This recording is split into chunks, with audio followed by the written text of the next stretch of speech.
though. So what's up? You went to the Craig's house? We couldn't find Devo. Yeah. We couldn't find Devo. Hey, tell Devin, man, pull up, man. Yeah, when we fight Devin, right? Yeah. Devin, what you on, man? So-called Devo. I never heard Devo running from nobody. I never heard Devo running from nobody. What else? Hey, Bill, stand on your word. Hey, can y'all look? Tell Bill, stand on his word. What else? Tell Bill, stand on his word. What you doing with Devin, nigga? So from the looks of things, you had an eventful Sunday on Twitter with Ryan Garcia and Rolly Romero. Let's start with Rolly. What's going on? Yeah, I mean, Rolly said what he said on Twitter, and he basically stood on it. His manager reached out to us, and you know, what a solid offer, something that made sense for me and my team, and now we're starting to negotiate. Devin Haney, in his latest interview with Max Kellerman, dropped a bombshell claiming that a fight with Rolly Romero is on the cards next. This is massive news considered that only a month ago, Devin was all set to take on Keyshawn Davis next. Dev already said he got a hit list. He said he got a hit list. Garcia is on the hit list.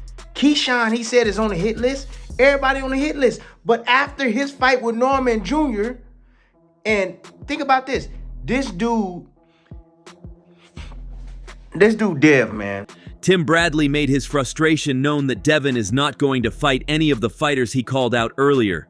The Ryan Garcia rematch was also supposed to be one of the biggest fights of 2026, but it looks like that fight isn't on the cards either. Bill Haney recently took a dig at Keyshawn, revealing why this fight isn't happening. Man, listen, I go on my email, he'd be playing, though. No, he'd be playing. I've texted. He didn't even have to, no. Keyshawn, you know you didn't have to fight this guy that you're fighting right now. You know you could be fighting Devin next, right? Yeah, you know that, right? I'll show the email. I didn't know that. No, what? I'll show you the text right now with him. You know what I'm saying? Both Devin and Keyshawn have been in talks to fight since the past year. Keyshawn has been the loudest one clamoring for this fight, even calling out the former undisputed champion after his spectacular knockout win over Jermaine Ortiz. You're at 140 pounds, but you said you might not be here that long. Who's on your hit list next? Everybody. Devin Haney. Why is that the fight for you? His father in my DMs keeps screenshotting stuff that we saying. I don't know what he's screenshotting it for, but Devin Haney definitely on my hit list, and we making that happen 2026. It now looks like Devin's team have moved on from this fight and are looking for other challengers for Devin's title. Bill Haney made his frustrations known after Davis stayed silent during negotiations. Yeah, but again, now listen. I said, I'm not fucking with him. I said, no, I ain't fucking with him, right? He went and did the brick. He did the brick shit. He went on the tear. I hit him in the DM. I said, do you want to negotiate? Do you want to negotiate this? You talking about you looking for Devin and you're Craig and all that. He said, no. I said, you want me to call Jay? He said, yeah, call Jay. So you asked Keyshawn after the brick video if he wants to negotiate, and he said no, he directed you to Jay Prince? Yes. So did you talk to Jay Prince? No, I talked to Jay. I talked to the attorney at Top Rank about it, but I was already talking to him about Xander. These two have been going back and forth, and the latest disagreements over a massive fight for 2026 only add more fuel to their already burning feud. Yes, sir. Keyshawn, you about to get that Haney on your next Man, he ducking me, man. I stood on my business, and you know, Bill ain't standing on his, so. Oh, you already know. Only thing I can do is take two to tango. You know what I'm saying? Two to tango. Okay. Yep. Keyshawn, how does that fight go down, man? You and Devin Haney. I'm knocking Devin Haney out. That's why I ain't hear from him. To truly understand this bitter, escalating feud, you have to look past the flashing cameras and dig directly into a hidden grudge spanning back several years. This toxic animosity didn't just start under the bright stadium lights of the professional circuit. It dates all the way back to their grueling amateur days, rubbing shoulders in the same sweaty gyms as legendary figures like Floyd Mayweather and Shakur Stevenson. Davis claims that while everyone else in the room recognized his undeniable raw talent, Haney constantly looked down on him from day one. According to the rising contender, Haney brushed him off as just a kid, actively refusing to give him even an ounce of the respect he had clearly earned in the ring. That early, arrogant dismissal planted a dark seed of deep resentment. Now that seed has grown into a full-blown, undeniable obsession to prove his old rival dead wrong. He's determined to make him pay for years of quiet disrespect. What's the situation with you and Dev? Yeah, I never fuck with Cuz. Why? Because Cuz never fuck with me. On what tip? Like, bro, it was like times where me, I was always around Shakur as an amateur and shit. So Shakur introduced me to Floyd, Devin Haney, all that type of shit. So there's a hell of times I'm around Devin Haney and we 24 fitness playing basketball, regular shit before niggas became celebrities type shit. Or just who we are today. And nigga never even looked me in my eyes. Nigga never showed me respect. Like nigga never. Shakur always like, yo, this nigga Keyshawn, this, that, third. He be like, for real? That nigga still a kid. And like, he just never gave me my respect. He sunned you. You know what I'm saying? So it's like, bitch ass nigga, you know goddamn well, nigga. What's the situation with That quiet, festering obsession exploded into the public eye the second Davis stepped out of the ring after utterly dismantling Jermaine Ortiz. Before the sweat could even dry on his gloves, Davis grabbed the microphone and immediately painted a massive, unmissable target directly on Haney's back. The internet caught fire instantly, hungry for the drama. The war quickly shifted from the canvas to social media, launching a brutal, fast-paced Twitter exchange that had fight fans frantically refreshing their feeds for hours. Haney initially tried to play it cool, tweeting that he was weighing a few different options, and that his rival was just another nameless face on a long list. Davis fired right back with absolute savagery, brutally calling out the reigning champion's hesitation and accusing him of nervously waiting to see the Ortiz result before daring to speak up. How does you and Devin Haney end? How does that fight go? A knockout. Say less. I just have a question for Keyshawn as well. Keyshawn, you feel this is a one and done type of thing at 140 for yourself, or is that only for the Haney fight that you want to move up? No, me and Eddie Hearns was having conversations also about Lewis Crocker. You know what I'm saying? I would love to go to the UK and fight him in the UK, main event, of course. And I would love to fight Lewis Crocker as well, you know what I'm saying? So it's not just for Devin Haney, but he is on my hit list. Do you think you'll fight again at 140? Yeah, for sure. You know, Dalton Smith is there too. And I just, he cool. He just dapped me up, told me congratulations. He a good dude, you know what I'm saying? But he got that strap that I want, you know what I'm saying? And I'll fight Dalton Smith in the UK too. Whenever things get undeniably heated with the champion, his outspoken father and manager inevitably steps right into the crosshairs. Bill Haney didn't waste a single second jumping into the digital brawl, loudly accusing Davis of desperately chasing clout instead of actually earning his proper spot in line. A lot of people feel like maybe Devin hasn't responded to Keyshawn since, the whole... He did say that he'll take Lil Bruh in any order, but listen, listen. It's me. I'm not paying Keyshawn no attention. You dig? Because listen, every time that I talked to him, I told him in his face. I said, you didn't have to fight this fight. You could have talked to me, and we could have been making this thing happen, right? He told me, he says, I know. He said, I know. He said, I said, okay, I got you in the DMs. I got the DM on your word on it, right? I said, when you get through fighting, is Devin next? Do you want to fight Devin next? He said, yes. And then he switched over and said he wanted to fight Crocker. I saw that. I said, Crocker? I said, oh yeah, I ain't fucking with you. I said, I'm not fucking with you ever again. Now listen. I said, I'm not fucking with him. I said, no, I ain't fucking with him, right? He went and did the brick. He did the brick shit. He went on the tear. I hit him in the DM. I said, you want to negotiate? You want to negotiate this? You talking about you looking for Devin and you're Craig and all that. He said, no. I said, you want me to call Jay? He said, yeah, call Jay. So you asked Keyshawn after the brick video if he wants to negotiate, and he said no, he directed you to Jay Prince? Yes. So did you talk to Jay Prince? No, I talked to Jay. I talked to the attorney at Top Rank about it, but I was already talking to him about Xander Zayas. So are you not entertaining the Keyshawn fight at all now? Is that what you're saying? No. Okay. So right now the priority is who? In what order? In your mind? I believe that the first priority comes with the redemption match, right? The ultimate grudge match. Two guys having both belts, unification fight, fight that the people are saying that Ryan is at his best. That's that's the low hanging fruit. But of course, you know, all respect to Xander Zayas and that team who we've been talking. You know what I mean, about making this fight happen. We spent the. But if Bill thought he could easily shut the rising star down with a few harsh words, he was dead wrong. Davis savagely returned fire, dragging Bill straight into the mud and roping messy, highly guarded behind-the-scenes drama into the public eye. He weaponized rumored J. Prince financial offers and purposely dragged the chaotic Rolly Romero situation into the crossfire. And they've been going crazy on the media, you know what I'm saying? I feel No, like, man, I really like when that idea. I feel like when I stop Devin Haney, Devin Haney what's gonna won't make give me you him. the props of I'm just keeping it a stack with you. Go ahead. Devin Haney will not mean as much as a win over those other two names. I don't want to keep saying their names because we're not focused. We on talking them. about stopping him though. Yeah, but if that's you a stop different him, story. Yeah, Ryan almost stopped him. Almost. But you'll be fighting him after somebody damaged him. That's different. Didn't he just have one of his greatest performances I last know, but fight? there's some damage there. We saw Roy Jones. We saw the best of him. After their damage is a different fighter. You know this. Come on, this is boxing. Okay, let's talk about.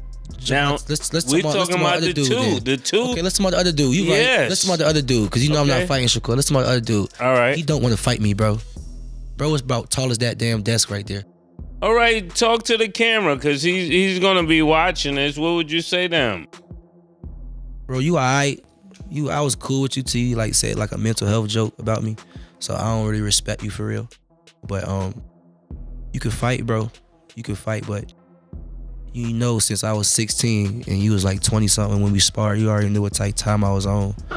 And now that, you know, I'm in this position and I'm all grown up now. What started as a simple fighter-to-fighter beef instantly mutated into a chaotic, deeply personal family feud. The blame game spiraled entirely out of control, with both fiercely loyal camps aggressively pointing fingers over exactly why a lucrative contract hasn't been signed yet. The call out. You were smooth, calm. I want Devin Haney. Is there any history that we don't know about? Nah, I don't really have a history with Devin, but it's weird because I do got more history with Bill. Bill, when I was like coming up in the game, Bill always used to be like, oh, the businessman. Like he showed me amazing love. And Devin Haney was just the one that just act like he couldn't see me, which I knew like, oh, you probably scared of me. Oh, you probably got something to her. I don't know what it was. But I never seen Bill show me so much love and Devin didn't. Like it was always like the same thing, but when it came to me, it was different.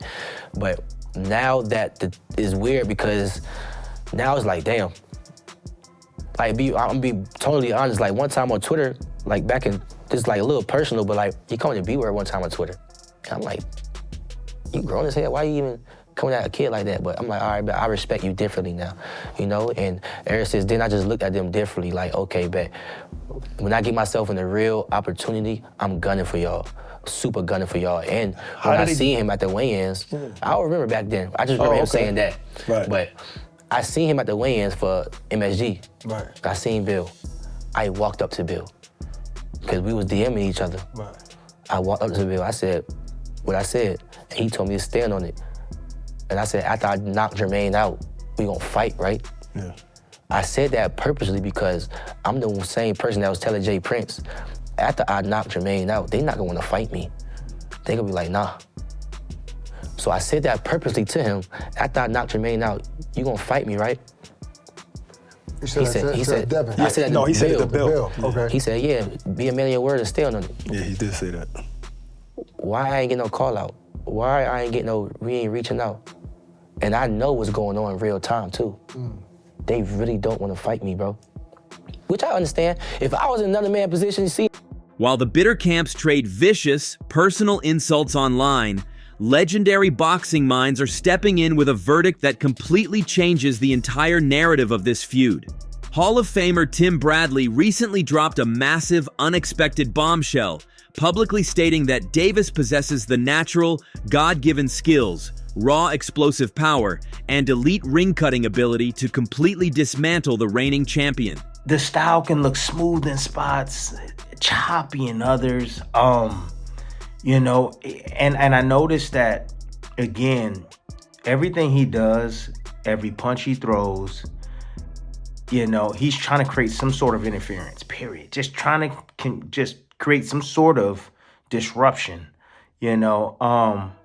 Even if he jabs and miss, right? And his opposition is close to him and they have an opportunity to hit him, he's quick to recover, right? And he might grab your head or, you know, grab your arms, you know, and don't tie you up and don't allow you to use or catch him out of position.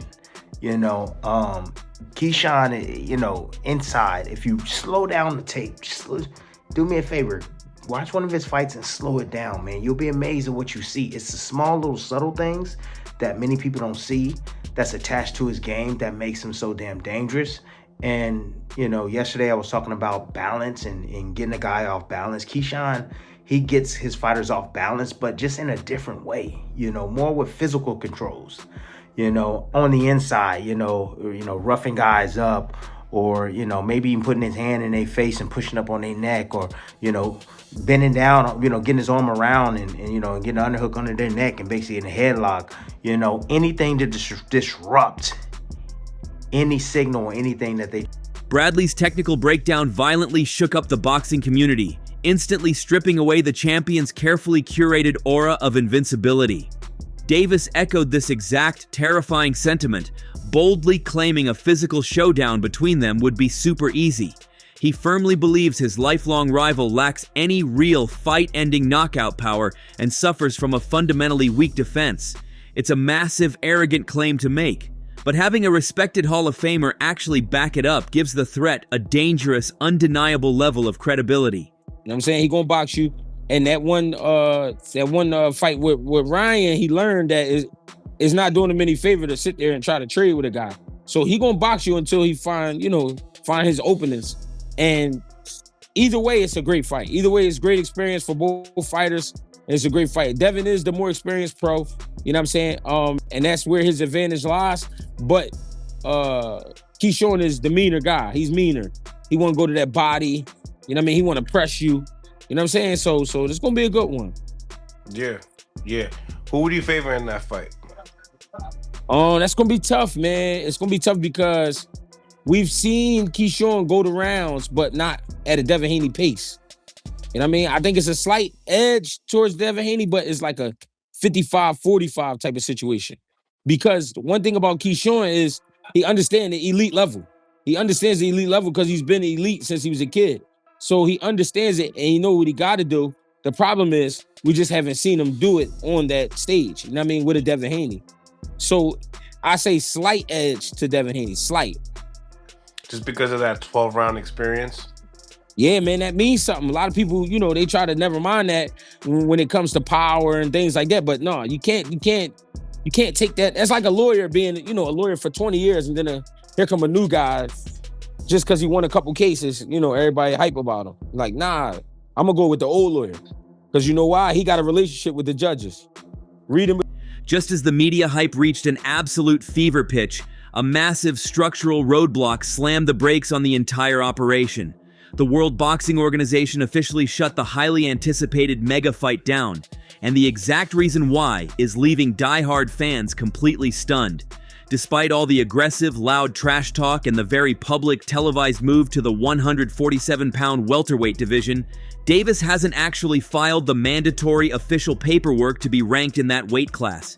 He's still legally registered down at 140 pounds. This shocking, almost embarrassing revelation forced the boxing community to pause and ask a very uncomfortable question. Is this all just a giant, carefully orchestrated PR stunt? Critics are quickly pointing out a recurring, frustrating pattern in his career. Davis has a known history of making massive, clout-chasing call-outs for front-page headlines, only to quietly pivot to safer, entirely different fights when the dust finally settles. Dev is ducking. He ain't trying to fight. And now he's switching and shifting his attention to the former WBA super featherweight world champion, star boxer, Lamont Roach Jr. So Keyshawn is stating that Devin ain't trying to fight, right? Now, ironically enough, Lamont Roach, this is a good fight. I like this fight. I like the idea of it. Lamont is 25 wins, 1 loss, 3 draws, 10 wins by way of knockout. Lamont Roach is, in his last 2 fights, he has draws. Isaac Pitbull Cruz, Gervonta Tank Davis. His last 2 fights ended in draws. Lamont Roach and Keyshawn is a very good fight. I like the idea. Lamont Roach, he responded. He said, "This the energy I like. Let's make it happen." Isaac Cruz is ducking the rematch with Lamont Roach. It's a good fight. The missing sanctioning paperwork naturally fueled intense, wild speculation about what exactly is happening behind closed, locked doors. Rumors went into absolute overdrive when Davis randomly dropped a highly cryptic Instagram story, proudly posing with Matchroom boxing heavyweights Eddie Hearn and Frank Smith. He confidently slapped the caption, "Let's show the world, fellas," on the photo, sending the boxing rumor mill spinning completely out of control. Desperate fans and connected insiders are now scrambling to decode the strategic move. Some strongly believe he's masterfully manipulating the media to leverage a massive, incredibly lucrative mega fight contract with Haney. Others are entirely convinced he's just using the famous champion's established name to build massive hype for a totally different, highly profitable showdown against someone else entirely. The backroom corporate deals are proving to be just as ruthless and calculated as the actual punches thrown in the ring. 14 pounds up to Pick on me. But hold up. We got to give credit to Devin for fighting Loma. You know what I'm saying? He has been calling everybody out. He fought Ryan. You talking about the guy that fought Loma, that fought Jermaine Ortiz, had a good fight with him? That's what you talking about? No, I'm saying still Lomachenko. It's still You Loma, talking about though. the guy that fought Jermaine Ortiz and had a good fight with him? That's what you talking about? Yes, brother.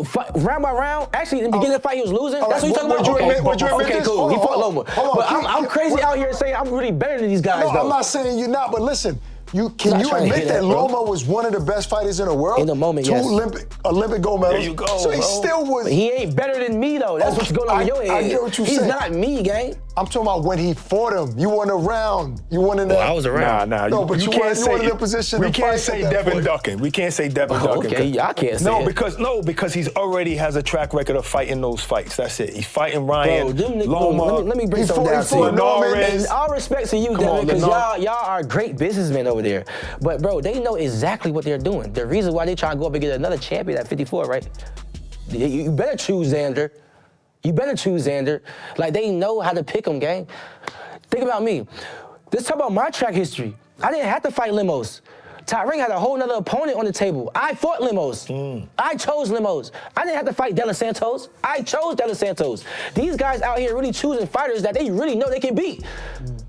I can beat everybody, so I'm choosing anybody. That's the difference. Y'all need to wake up, bro. I'm really out here trying to fight any and everybody, bro.